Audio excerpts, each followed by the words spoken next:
Traité Yoma, Masechet Yoma, Daflamet Zain, feuille numéro 37. Minayin Shebe'ana.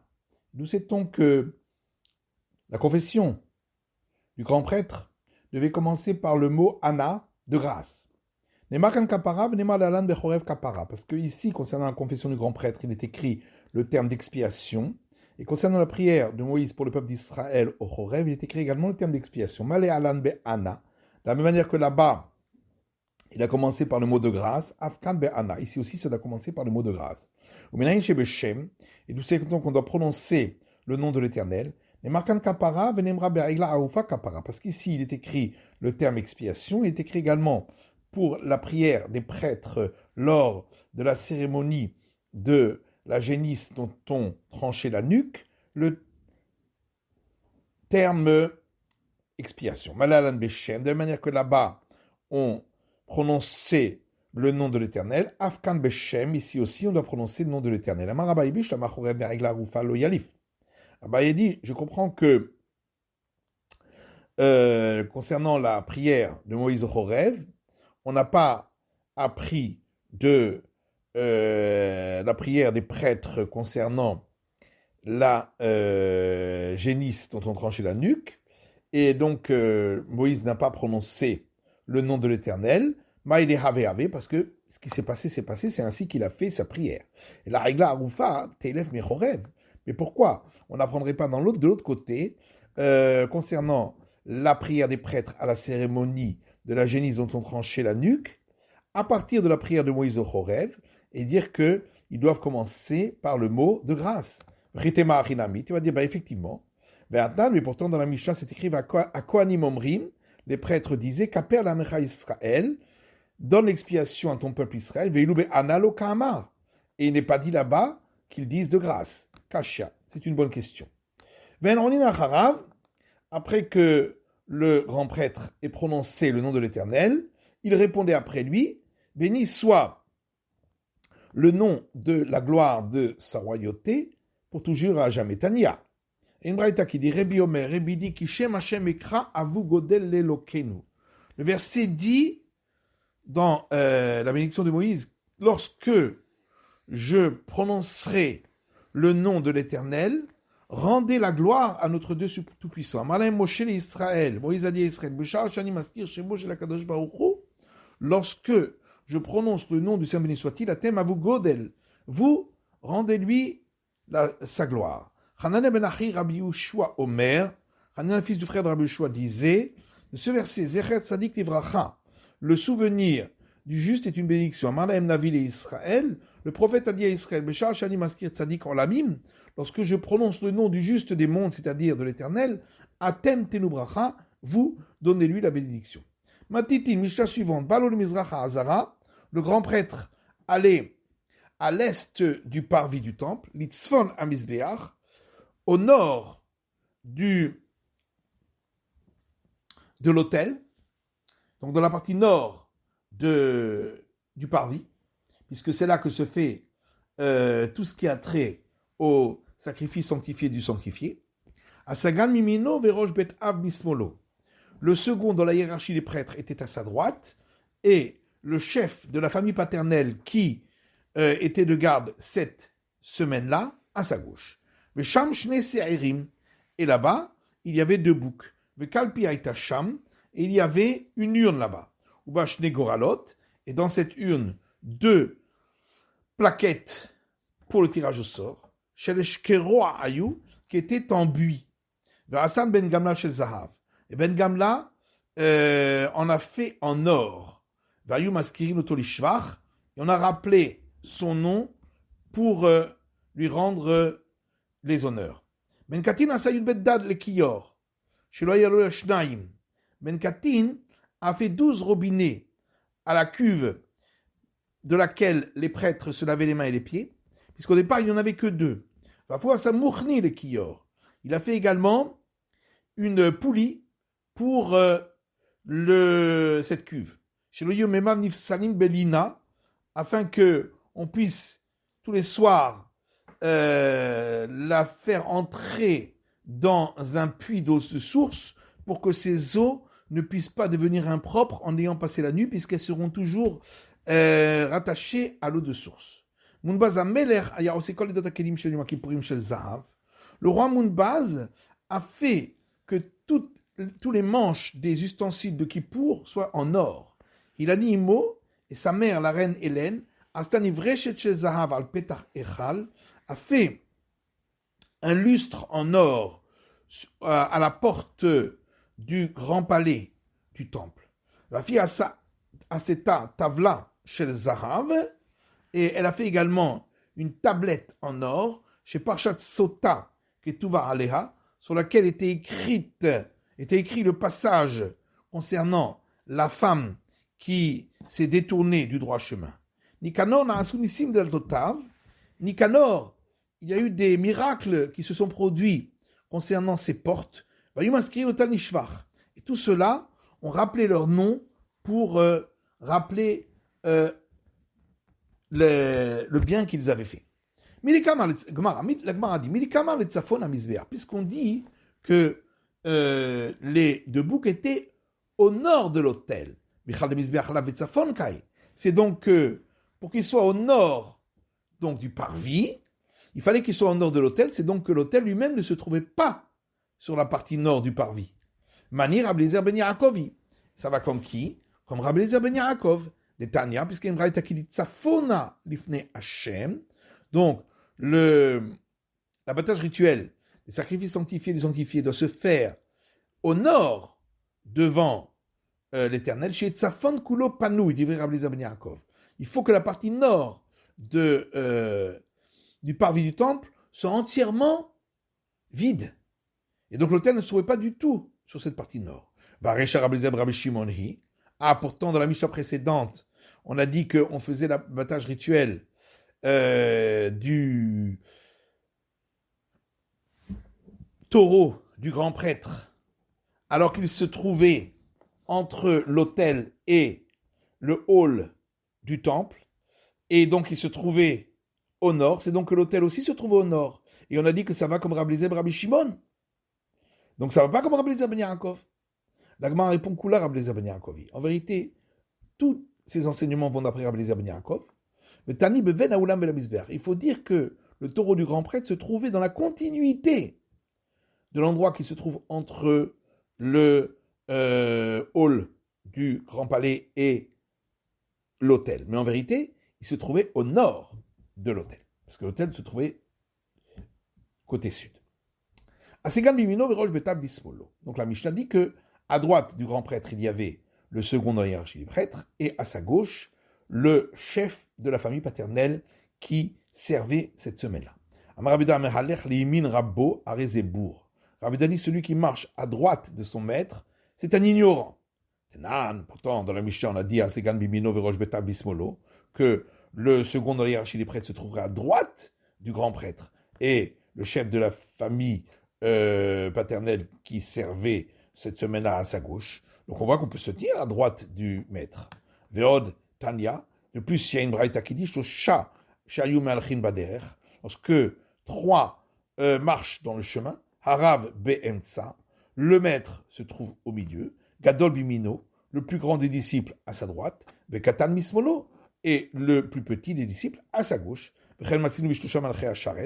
Comme on a vu concernant les trois anges du service chez Baou Etzel Avraham, qui sont venus rendre visite à Abraham, Michael Be'ensa, au milieu se trouvait Michael, Gabriel Bimino, l'ange Gabriel à sa droite, ou Raphaël Mismolo, et l'ange Raphaël à sa gauche. Taguma Rav Shmuel Bar Papa Kamed et Ravada.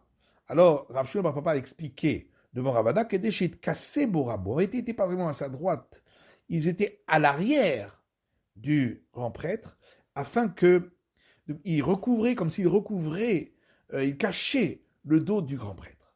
Pourtant, il y a une braïta qui dit, celui qui marche sur au même niveau que son maître, il est un ignorant, et celui qui marche derrière son maître fait partie des arrogants, parce qu'il n'est pas là pour aider son maître. En vérité, ils n'étaient pas vraiment derrière, ils étaient légèrement en retrait. Et la Mishnah dit que là-bas, il y avait une urne dans laquelle il y avait les deux plaquettes pour le tirage au sort. Tanou Rabanan, nos sages ont enseigné, c'est marqué dans le verset Venatan Aaron al shnei aseirim goralot. Et Aaron posera sur les deux boucs des plaquettes tirées au sort.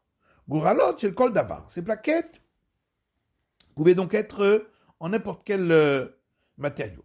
Alors peut-être qu'il fallait en poser deux sur l'un et deux sur l'autre. Non, c'est pas possible parce qu'il n'y avait que une plaquette pour l'éternel, destinée pour l'éternel, et l'autre destinée pour la Azazel. En kan Hashem et la Goral Echad. Donc, une seule plaquette pour le nom de l'éternel, en kan Azazel Echad, et une seule plaquette pour le Azazel. Alors peut-être qu'il y avait une pour le nom de l'éternel et une pour le Azazel pour poser sur l'un, et une pour le nom de l'éternel et une pour poser, et une pour le Azazel pour poser sur l'autre. C'est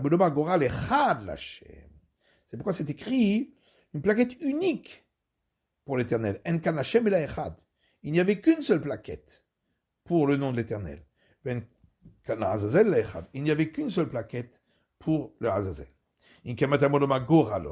Pourquoi le verset dit des plaquettes? Shavin, pour nous dire que les deux plaquettes devaient être exactement identiques. Qu'il n'y